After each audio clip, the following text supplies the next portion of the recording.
بریلی فتوا کسی کے کہنے سے نہیں دیتا، بریلی فتوا کوئی اچھی کار امپورٹڈ کار کے دکھانے سے نہیں دیتا، بریلی سے فتوا لینے کے لیے نذرانہ دینے کی ضرورت نہیں ہے۔ بریلی کا اگر فتوا چاہتے ہو تو مصطفیٰ پیارے کی شریعت چاہیے۔ بادئ توحید سمت والو، شمع رسالت کے پروانوں، غوث و خواجہ و رضا کے دیوانوں، السلام علیکم ورحمۃ اللہ وبرکاتہ۔ الحمد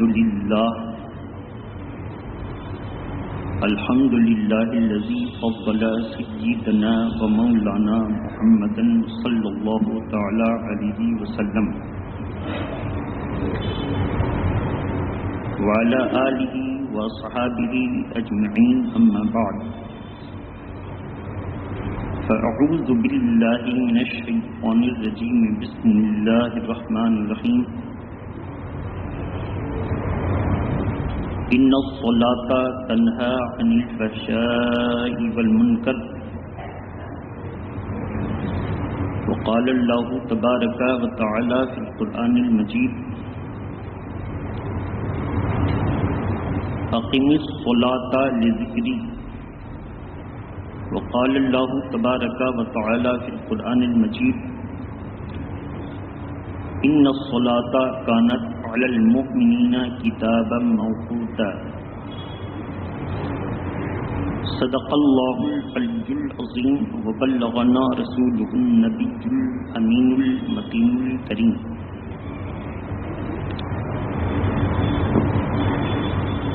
وہ ایک سجدہ جسے تو گراں سمجھتا ہے، وہ ایک سجدہ جسے تو گراں سمجھتا ہے، ہزار سجدوں سے دیتا ہے آدمی کو نجات۔ عزیزان ملت اسلامیہ، آج کی اس محفل میں ہم اور آپ ہفتے کی عید جمعہ کے دن اللہ کی عبادت کرنے کے غرض سے مسجد میں حاضر ہیں۔ آج میری اس گفتگو کو آپ کو غور سے سننا ہے، اور جو اس میں خاص بات ہے اس کو محسوس کرنا ہے۔ محبت کے ساتھ درود شریف پڑھیں، اللہم صلی علی سیدنا ومولانا محمد وعلی آلہ واصحابہ وبارک وسلم، صلاۃ و سلام علیک یا رسول اللہ۔ قرآن مقدس سے میں نے 3 جگہوں سے آیات کریمہ کے خاص حصے کو پڑھا ہے۔ اس کی روشنی میں گزشتہ سے پیوستہ گزشتہ جمعہ کی تقریر سے منسلک کریں کہ اللہ تبارک تعالیٰ نے ہم سبوں کو عبادت کے لیے پیدا فرمایا، اور عبادت کے کچھ طریقے، کچھ قانون، اور کچھ اس طریقے قانون میں کچھ کو فرض بنایا، کچھ کو واجبات میں رکھا، کچھ کو سنت بنایا، اور کچھ کو نفل اور سنت زوائدہ بنایا۔ یہ سارے طریقے اللہ تک پہنچنے کے ہیں۔ خصوصیت کے ساتھ جب اللہ کا بندہ اللہ کے فرائض، واجبات اور سنتوں پر عمل کرنے کی عادت بنا لیتا ہے تو ایسے بندے کو حکم ہے کہ اب اللہ کی نزدیکی حاصل کرنا ہے تو نفل نماز کے ذریعے اللہ کی نزدیکی کو حاصل کرے۔ اسے پتہ چلا کہ فرض، واجب اور سنتوں کو چھوڑ کر اگر کوئی نفل عبادت کرتا ہے، نفل روزہ رکھتا ہے، نفل، شب برات اور دیگر موقعوں پر عبادت کرتا ہے تو ہیں تو وہ قبول، مگر رہیں گے وہ معلق، لٹکے ہوئے۔ جب اللہ تعالیٰ تمام فرائض کو قبول کر لے گا اور اس میں کمی ہوگی تو ان نفلوں کے ذریعے ان فرضوں کی کمی کو دور فرمائے گا۔ لیکن مسئلہ کیا ہے؟ اس میں مسئلہ یہ ہے کہ ایک فرض کی کمی کے لیے 500 نفل لائی جائیں گی۔ ایک فرض کی کمی کے لیے 500 نفل لائی جائیں گی، تو عقل مندی کا تقاضا تو پھر یہی ہے کہ فرض کو عمل میں لایا جائے تاکہ تھوڑی سی محنت میں اللہ تبارک تعالیٰ اس فرض کو قبول کر لے اور 500 رکعت کی محنت کرنی نہ پڑے۔ اب اسی کو بعض بزرگوں نے اپنی کتاب میں لکھا کہ جب تک فرض قبول نہ ہوگا نفل قبول نہ ہوگا وغیرہ وغیرہ۔ اس کا یہ معنی ہے کہ ایک فرض کی کمی کے لیے، اس کمی کو دور کرنے کے لیے 500 نفل لائی جائیں گی۔ اس لیے سرکار اعلی حضرت فاضل بریلوی رضی اللہ تعالی عنہ وارضاہ عنہ نے فرمایا کہ پہلے فرض ادا کرو، واجب ادا کرو، سنت موقدہ ادا کرو۔ فرض، واجب اور کچھ سنتوں کا ذکر آپ کے سامنے ہو گیا۔ آج ہم شروع کریں گے، گزشتہ سے میں نے ملا دیا، آج ہم شروع کریں گے دعائے قنوت اور اس کا مسئلہ کیا ہے۔ محبت کے ساتھ درود شریف پڑھ لیجیے۔ اللہم صلی علی سیدنا و مولانا محمد وآلہ واصحابہ وبارک وسلم صلاۃ و سلام علیک یا رسول اللہ۔ دعائے قنوت کا طریقہ گزشتہ جمعہ میں نے کہا تھا کہ وتر کی 3 رکعت پڑھی جاتی ہے ایک سلام سے حنفی مذہب میں، اور پہلی رکعت میں سورہ فاتحہ کے بعد 2 سورہ چاہیں آپ ملا لیں، لیکن کبھی کبھی آپ اس کو ضرور پڑھیں، جیسے اذا جاء نصر اللہ پہلی رکعت میں، تبت یدا کو ملائیں دوسری رکعت میں، سورہ فاتحہ کے ساتھ قل هو اللہ شریف کو ملائیں تیسری رکعت میں، اور ہاتھ کھول دیں، پھر اللہ اکبر کہہ کے تحریمہ باندھ لیں۔ اللہ اکبر جو آپ نے کہا وہ ہے واجب، تحریمہ جو آپ نے باندھا یہ ہے سنت۔ پھر دعائے قنوت پڑھیں گے، اللہم انا نستعینک ونستغفرک ونؤمن بک ونتوکل علیک ونشکرک ولا نکفرک ونخلع ونترک من یفجرک اللہم ایاک نعبد ولک نصلی ونسجد ونسعى إليك ونحفظ ونرجو رحمتك ونخشى عذابك إن عذابك بالكفار ملحق۔ یہ ہے دعائے قنوت۔ اگر کسی کو وتر کی تیسری رکعت میں دعائے قنوت پڑھنا چاہے اور یاد نہیں تو ایک دم اسلام بہت سہل مذہب ہے، آسان ہے۔ پھر حکم آیا کہ دعائے قنوت کی جگہ 3 مرتبہ اللہم اغفر لی، اللہم اغفر لی، اللہم اغفر لی پڑھ لے اور دعائے قنوت کو یاد کرتا رہے، سیکھتا رہے، یہ حکم ہے۔ اور اگر کسی کو ربنا آتنا یاد ہے تو اس دعا کو بھی تیسری رکعت میں پڑھ سکتا ہے۔ آپ جب دعائے قنوت پر غور کریں گے، اللہم انا نستعینک ونستغفرک، اے اللہ ہم تجھ سے مدد مانگتے ہیں اور تجھ سے بخشش کا سوال کرتے ہیں، اور تیری ہی طرف آتے ہیں اور تجھی کو سجدہ کرتے ہیں اور خاص تیری ہی لیے عبادت کرتے ہیں اور تیری ہی طرف دوڑ لگاتے ہیں اور فاسق و فاجر سے الگ رہتے ہیں اور ان سے اپنے آپ کو بچاتے ہیں۔ نحفظ ونرجو رحمتک، اور تیری ہی طرف ہم اپنی توجہ کو لگاتے ہیں اور تیرے رحمت کے امیدوار ہیں۔ ونخشى عذابک، اور ہم تیرے عذاب کا خوف رکھتے ہیں، خشیت رکھتے ہیں۔ ان عذابک، بے شک تیرا عذاب بالکفار ملحق، کافروں کو ملنے والا ہے۔ کس کو ملنے والا ہے؟ کافروں کو۔ ہم علماء اور امام کے لیے مسئلہ یہی ہے کہ جب کوئی گستاخی کرنے پر آمادہ ہو جاتا ہے کہ اس عالم اور اس امام کے رہتے ہوئے ہمارا سارا ناجائز کھل جائے، تو وہ خود تو بڑے بڑے لیڈروں کی غلامی کرتے ہیں اور جا کر کے علماء کی تقریر کو اپنے من میں ڈھال کر کے اس سے چغلی کرتے ہیں۔ کیا کرتے ہیں؟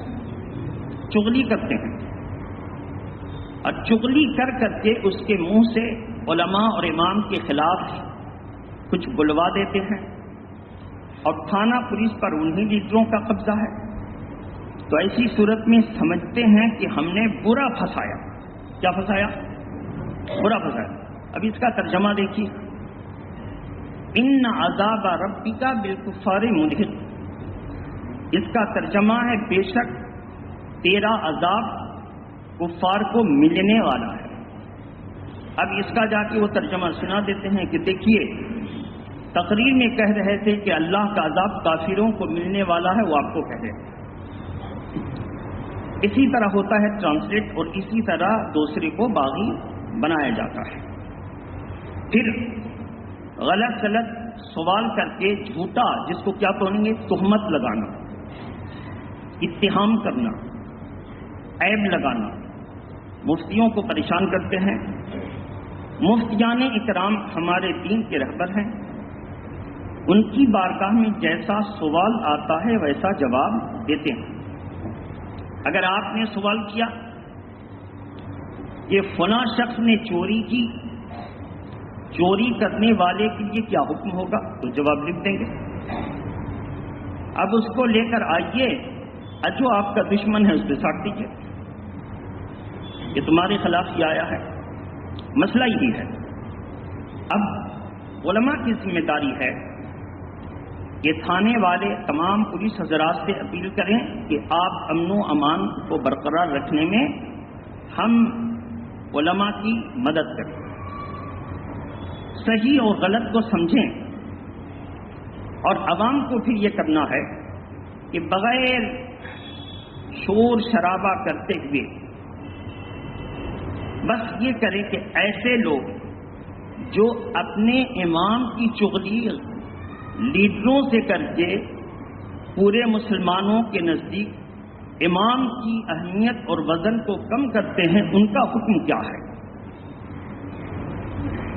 امام کے خلاف نازیبہ کلمات کہنا، علماء کی توہین کرنا، ایسے لوگوں کا مطلب یہ ہوتا ہے جو ہمارے من کی بات کرے گا ہم اس کو اندھا سپورٹ کریں گے، اتنا سپورٹ کریں گے کہ اگر کوئی لڑکی کو چھیڑ بھی دیتا ہے مگر میری غلامی کرتا ہے تو ہم کہیں گے اس کو کلین چٹ دے دو، ایک دم ہر برائی سے بری۔ اور جو عالم، جو علماء ان کے ناجائز میں شریک نہیں ہوتے ہیں، اگرچہ وہ 22 سال کے قریب، پورا 22 سال نہیں، امامت کرتا ہو مگر ان کے نزدیک وہ غلط ہے، ان کے نزدیک، تو ایسی صورت میں کیا عوام کو سامنے نہیں آنا چاہیے؟ کیا عوام کو چھپ کر بیٹھنا چاہیے؟ اگر آپ نے اس غلطی کے وقت خاموشی اختیار کر دی تو کل قیامت کے دن سب کو جواب دینا ہوگا۔ ظالموں جہنم میں جاؤ، تم نے ظلم کیا اور جن لوگوں نے ظالم کا ساتھ دیا وہ بھی جہنم میں جائیں گے، اور جو لوگ خاموش رہے وہ بھی اللہ کے عذاب سے بچ نہ سکیں گے۔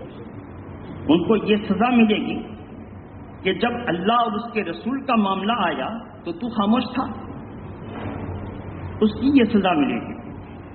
ایسی صورت میں علماء حق جتنے ہیں ان کو کسی سے کوئی مطلب نہیں، کہیں رہیں اس سے کوئی مطلب نہیں، وہ جہاں رہیں گے اللہ کے دین کے خادم بنے رہیں گے۔ نقصان کس کا ہوگا؟ نقصان اس کا ہوگا جہاں سے اللہ اور اس کے رسول کی سچی بات نشر ہو رہی تھی، اب اس پر کوئی غلام کھڑا ہوگا۔ کون کھڑا ہوگا؟ کوئی غلام کھڑا ہوگا، تو نقصان کس کا ہوا؟ مقتدی کا نقصان ہوا۔ ایسی صورت میں پرامن طریقے سے آپ یہ سوچیں کہ جو عالم کے خلاف اس طرح تہمت لگائے اور کسی کو ایک دم متقی پرہیزگاری کا سرٹیفکیٹ دے دے، تو کیا ایسے لوگوں کو دینی ادارہ چلانے کا حق ہے؟ زور سے بولیں، کیا ایسے لوگوں کو دینی ادارہ چلانے کا حق ہے؟ اگر حق نہیں ہے تو آپ مسجد میں بیٹھ کر کے بول رہے ہیں کہ نہیں ہے، تو اس پر پرامن طریقے سے نہ شور کرنا، نہ شرابہ کرنا، سارے سلجھے ہوئے مسلمان پولیس کے پاس جا کر کہیں کہ آپ لگائی بجھائی کی بنیاد پر کوئی ایسا فیصلہ نہ کر دیں جس سے مسلمان کی عبادت میں خلل آئے۔ بہرحال اب آپ کہیں گے ایسا کیوں؟ جب قرآن میں ہی، جب دعائے قنوت میں ہم کو سکھایا گیا، قرآن میں ہم کو سکھایا گیا کہ اللہ کا عذاب کافروں کو پہنچے گا، اللہ کا عذاب مشرکوں کو پہنچے گا، اللہ کا عذاب اللہ کی نافرمانی کرنے والے فاسق و فاجر کو پہنچے گا۔ اب کتنا بڑا وہ ظالم ہوگا جو اللہ کے قانون کو ایک لیڈر کو خوش کرنے کے لیے وہ بتاتا ہے آپ کو امام صاحب ایسا کہتے ہیں۔ اب بتائیے کہ اس نے قرآن پر بھی حملہ کر دیا پھر بھی وہ مسلمان ہے، روپیہ کے زور پر کسی کے قلم کو خرید کر اپنے من کے مطابق چلا لینا یہ تو بہت عام ہے، یہ تو بہت عام ہے۔ آپ 50,000 روپیہ دیجیے، ہوائی جہاز کا کرایہ دیجیے اور اپنے من سے فتویٰ لے لیجیے۔ تو میرے محترم بزرگ اور دوستو، ایسی صورت میں آج ہم 21 سال سے صبر کر رہے ہیں، جتنی مصیبتیں آتی ہیں وہ ساری مصیبتوں کو ہم اس لیے چھوڑ دیتے ہیں کہ ابھی اگر کچھ کہیں گے تو عوام کا نقصان ہو، صحیح میٹر سے ہم پھسل جائیں گے، مسئلہ نہ بتا سکیں گے، اچھی بات نہ بتا سکیں گے، آپ لیکن گواہ رہیں گے۔ ہم کہیں بھی رہیں لیکن ہم اعلیٰ حضرت کے مذہب پر، ان کے مسلک پر، امام اعظم کے مذہب پر، ان کے مسلک پر، سرکار غوث اعظم کے بتائے ہوئے فرامین پر، سرکار خواجہ نواز کے بتائے ہوئے فرامین پر ہم زندگی گزارتے رہیں گے۔ اگر میرا سر بھی کٹ جائے تو ہم کو کوئی افسوس نہیں ہے، ہم کو کوئی افسوس نہیں ہے۔ اس لیے آج ہم نے ہلکا سا آپ کے سامنے رکھا ہے، اگر ہم پورا ظلم و تشدد ان کا بتا دیں تو پھر ایسی صورت میں آپ پھٹ پڑیں گے، آپ برداشت نہیں کر سکیں گے۔ یہ برداشت کی قوت ہم کو کس نے دی؟ اللہ نے عطا فرمائی۔ کس نے دی؟ اللہ نے عطا فرمائی۔ تو جو ظالم ہو وہ کسی ادارے کو، دینی ادارے کو چلانے کا مستحق، زور سے بولتی، کسی دینی ادارے کو چلانے کا وہ مستحق نہیں ہے۔ اب دعائے قنوت کے بعد جو ہے معاملہ وہ سن لیجیے۔ میں نے اس کی تشریح کیوں کی؟ کیونکہ دعائے قنوت خود بتا رہا ہے کہ فاسق و فاجر کو دور کرو، کیا کرو؟ اور ان سے الگ رہو۔ تو ہم فاسق و فاجر کو کیسے اس کی تعظیم شروع کر دیں؟ غیر شرع باتوں میں کیسے اس کی حمایت کر دیں؟ ایسی صورت میں آپ کو سامنے آنا ہوگا۔ اگر سوال کرنا تھا تو یہ سوال کرنا تھا کہ ہمارے امام صاحب جن کا نام یہ ہے، وہ رمضان مبارک کی افطار پارٹی میں اگلے سال تک شرکت کی تھی، اس سال شرکت نہیں کی. بولی صحیح ہے کہ غلط؟ تو ہم نے جمعہ میں آپ کو کیا کہا تھا کہ میں نے تمام پارٹیوں میں شرکت کر کے دیکھ لی. لے جانے والے کون تھے؟ جو آج میرے دشمن. کون تھے؟ جو آج میرے دشمن. ان پارٹیوں میں جا کر مجھے یقین کی منزل میں آنا پڑا کہ ایسوں کی صحبت سے مسلمانوں کا ایمان خراب ہو جائے گا. کیا ہو جائے گا؟ مسلمانوں کا ایمان. لہذا اگر ہم لہکتے تہکتے ہوئے موقع پر اعلان کر دیتے ہیں تو مسلمان کو جو ہے علم حاصل ہوگا کہ نہیں. امام صاحب جب گئے تھے تو اگر اچھا ہوتا تو اچھا کہتے اور برا ہوتا تو برا کہتے. ایسی صورت میں ہم نے دیکھا کچھ لوگوں نے ایسے لیڈروں کے ساتھ مل کر اپنا ایمان بھی بیچ رہے ہیں، پوجا پاٹ میں بھی شریک ہیں، ہے نا، اور ہر غلط کام کر رہے ہیں. اگر ہم اب جدا نہ ہوئے تو لوگ ہم کو مثال بنا کر کے ایسے لیڈروں کے ساتھ چپکے رہیں گے، دنیا کا فائدہ اٹھائیں گے اور خوب اپنے نام میں بلڈنگ بنانے کے لیے گورنمنٹ سے پیسے وصول کر لیں گے اور 10-15 یونٹیں اکیلے لیڈر کھا کے ہضم کر دیں گے. جو روپیہ غریب کے لیے آیا تھا کہ غریب کا مکان بنے گا وہ سارے مالدار لے رہے ہیں. وہ سارے آنکھ کھول کر کے دیکھیے، آنکھ کھول کے دیکھیے. ایسی صورت میں تمام مسلمانوں کی ذمہ داری بنتی ہے کہ وہ سامنے آئے اور پرامن طریقے سے ایسے لوگوں کو دینی ادارے سے الگ کر دے. اس لیے ان کو لایا گیا تھا امام کی حفاظت کے لیے، ان کو لایا گیا تھا مؤذن کی حفاظت کے لیے، ان کو لایا گیا تھا ادارے کی حفاظت کے لیے. جب وہ اپنے پیٹ، اپنے منفعت، اپنی زمین کی دلالی کی حفاظت کریں گے تو اب وہ مسلمان کی حفاظت نہیں کر سکتا.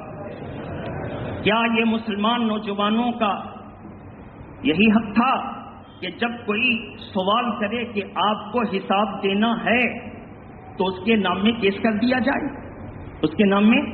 اب بتائیے کہ جب یہ سلسلہ شروع ہوگا تو کمزور طبقے کا مسلمان کورٹ سے سکے گا، خرچ لا سکے گا؟ ایسی صورت میں اس کی لائف برباد ہو جائے گی، اس کی نوکری نہیں لگے گی، اس کا کوئی اچھا کام نہیں ہوگا، سب میں رکاوٹ. تو کیا ایک کمیٹی جو اس کے خلاف آواز اٹھائے اس کے نام میں FIR اور اس کے نام میں کیس کر کے بتائیے یہ مومنوں کے دشمن ہیں یا دوست؟ زور سے بولیے. تو اگر یہ دشمن ہیں تو کیا دینی ادارے پر قبضہ کر کے رکھنا ان کے لیے جائز ہوگا؟ آپ سب کو بیدار ہونا ہے. درود پاک پڑھیں. اللہم صلی علی سیدنا حبیبنا مولانا محمد وآلہ واصحابہ وبارک وسلم. صلاۃ و سلام علیکہ یا رسول اللہ صلی اللہ تعالی علیہ وآلہ وسلم. دعائے قنوت کے بعد دعائے معصورہ پڑھی جاتی ہے. کون سی دعا؟ دعائے معصورہ پڑھی جاتی ہے. دعائے معصورہ میں آپ چاہیں جو پڑھ لیں.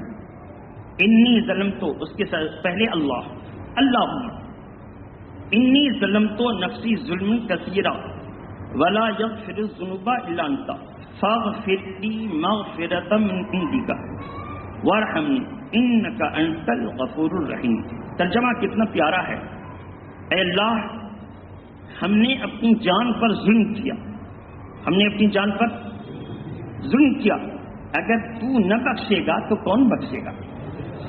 اگر تو نہ بخشے گا تو کون بخشے گا؟ اور تو رحم نہ کرے گا تو کون رحم کرے گا؟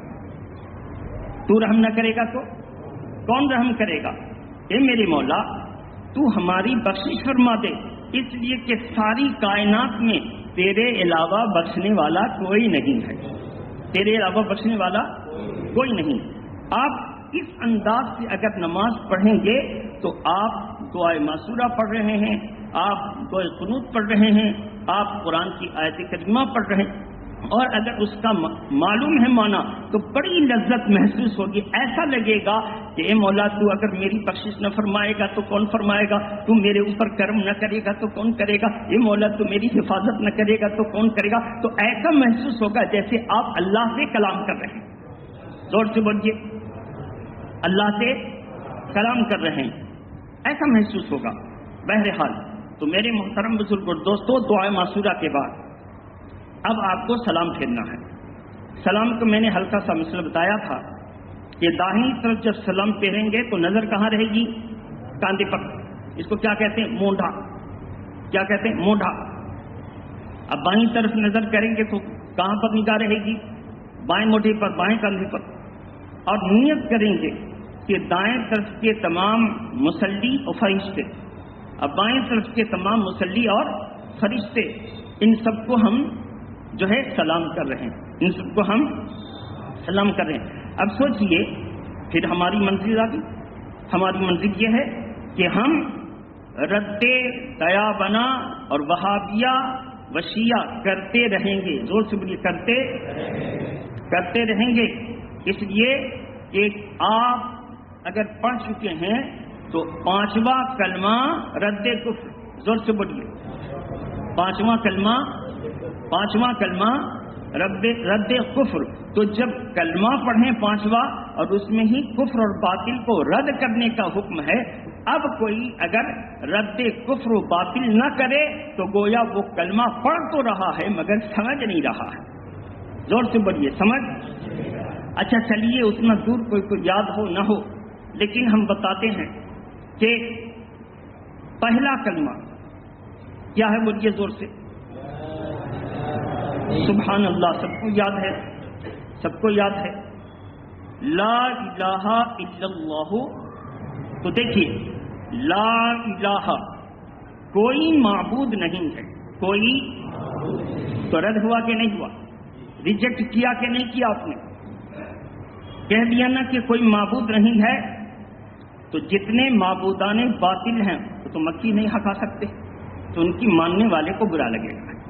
اب کوئی جا کے کہے کہ دیکھیے بڑے لیڈر صاحب، ہم آپ کے غلام ہیں، آپ نے اپنی رسی میری گردن میں ڈال دی ہے اور آپ مجھے جانوروں کی طرح ڈھوئے پھرتے ہیں۔ ایک پوائنٹ آپ کا اور بڑھا رہے ہیں کہ مولانا صاحب نے کہا کہ کوئی معبود نہیں ہے، تو انہوں نے آپ کے اتنے دیوی دیوتاؤں کا رد کر دیا۔ اب آپ ان کے خلاف ایکشن نہیں لیں گے؟ تو آپ بالکل ایکشن لیں گے۔ تمہارا مولانا بہت جھوٹ بولتا ہے، تمہارا مولانا ایسی کرتا ہے، بولیے صحیح بولنے کے غلط، صحیح بولنے کے غلط؟ تو نہیں، ہم کسی لیڈر کے خادم نہیں ہیں، ہم اللہ کے دین کے خادم ہیں۔ ہم حالات کا جائزہ لینے کے لیے کسی بھی تقریب میں جائیں گے، لیکن سنیے، اس تقریب کا اثر مجھ پر نہیں ہوگا، مجھ پر، کیونکہ اللہ تبارک و تعالیٰ نے اپنے کرم سے مجھ کو نوازا اور سرکار مفتی اعظم ہند کی دعائیں اور ان کی نسبت اس فقیر کو حاصل ہے۔ بات سمجھ میں آ رہی؟ میرے اوپر اثر نہیں ہوگا، ہاں جہاں اثر ہونے کا ڈر ہے تو ہم وہاں جائیں گے ہی نہیں، ہم وہاں، لیکن جب تک بات اچھی رہے کہ جتنی دور تک ہم کو لیڈروں سے مل کر رہنا ہے رہیں گے، مل کر رہنا ہے رہیں گے، اور جتنی دور کی بات دیکھیں گے اسلام کو خطرہ، مسلمان کو خطرہ، تو اب نہیں رہیں گے۔ زور سے بولیے۔ مثال دیکھیے، ایک آدمی کو ضرورت پڑتی ہے وہ بیت الخلا کا استعمال، زور سے بولیے، کرتا ہے، لیٹرین کا استعمال کرتا ہے، تو لیٹرین کا جو استعمال کرتا ہے کتنی دیر کے لیے؟ کتنی دیر کے لیے؟ تھوڑی دیر کے لیے۔ جب ضرورت پوری ہو جاتی ہے تو کیا بیٹھا رہتا ہے؟ ایک مسلمان کو تمام دنیا سے ایسے ہی تعلق رکھنا چاہیے کہ ہم اتنی دیر تک دنیا میں رہیں گے جتنی دیر میں دنیا کا سسٹم، نظام، بھائی چارگی، محبت، اخوت، پیار برقرار رہے، اور اس کے بعد دیکھیں گے کہ یہ پیار میں اسلام کو ختم کر دے گا، یہ پیار میں کسی مسلمان کو اپنے ہون میں بیٹھا کر اس کے ایمان پر ڈاکہ ڈال دے گا، یہ پیار میں اپنے پوجا میں لے جا کر کے گھنٹہ بجوا کے ایمان خراب کر دے گا، تو اب ہم کہیں گے کہ تم ایسوں کی صحبت میں نہ رہو جہاں پر تمہاری بلڈنگوں کا یونٹ تو میونسپلٹی سے پاس ہو جائے کہ تم کو 3 یونٹ دے دیا گیا مگر تمہارے 15 گھر والے کا ایمان برباد کر دیا گیا۔ بات سمجھ میں آئی؟ 500 روپیہ کے پینشن، 1000 روپیہ کے پینشن دے کر اپنا ایمان برباد نہیں کرنا ہے، اور اپیل کرنا ہے ہیڈ آفس کلکتہ میں جا کر کہ آپ ہی کے لوگ ہیں، اور ہم لوگ اگر ان کو نہ مانیں، ان کو اہمیت نہ دیں، تو کسی کا بڑھوا پینسل کاٹ دیا جا رہا ہے، کسی کا عورت کا پینشن رد کر دیا جا رہا ہے، کسی کا یونٹ پاس ہے تو دھمکی دی جاتی ہے اگر تو امام صاحب کا ساتھ نہ چھوڑے گا تو ہم تیرا 3 یونٹ دیے تھے نا، کوئی بھی پاس ہونے نہیں دیں گے۔ بات سمجھ میں آ رہی کہ نہیں آ رہی؟ اس طرح دھمکیاں دے کر مل میں جا کر کے اگر تو امام صاحب کے ساتھ رہے گا نا تو ہم مل سے تیری نوکری ختم کرا دیں گے۔ آپ بتائیے کہ یہ ظلم کی انتہا ہے یا نہیں ہے؟ یہ ظلم کی انتہا، اس لیے ظلم کی انتہا ہے تو آپ جب تک ظالم کو ظلم کرنے سے نہ روکیں گے، کل قیامت کے دن آپ بھی عذاب میں گرفتار ہو سکتے ہیں۔ مگر میں دعا کروں گا، ایک سچا مسلمان جو اللہ اور اس کے رسول کا دیوانہ ہے وہ دنیا کو پھینک دے گا اور اللہ اس کے رسول کے دین کو چن لے گا۔ اللہ تبارک و تعالی ہمارے اور آپ کی ایمان و عمل، دکان، مکان، زمین، جائیداد، پینشن کی حفاظت فرمائے۔ وآخر دعوانا ان الحمد للہ رب العالمین۔ السلام علیکم ورحمۃ اللہ وبرکاتہ۔